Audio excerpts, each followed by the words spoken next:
कराड येथील मंगळवार पेठेत पूर्वी झालेल्या भांडणाचा राग मनात धरून अल्पवयीन मित्राने अल्पवयीन मित्रावर कोयत्यासारख्या धारदार शस्त्राने वार केल्याची घटना सायंकाळी उशिरा घडली।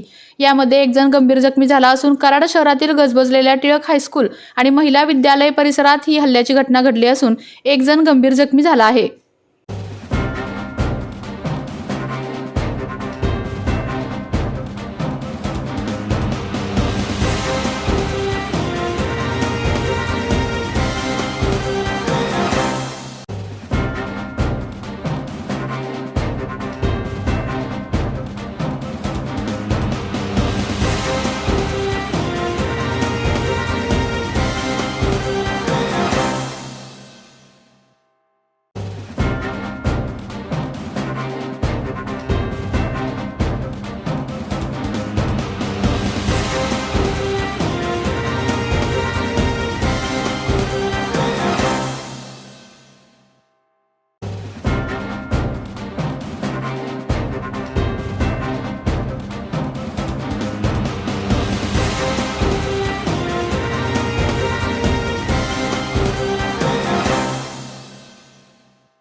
आपल्या तालुक्यातील जिल्ह्यातील बातम्या सर्वप्रथम पाहण्यासाठी आजच सातारा न्यूजला YouTube चॅनलवर सबस्क्राइब करा, लाईक करा, शेअर करा आणि बेल आयकॉन प्रेस करायला विसरू नका।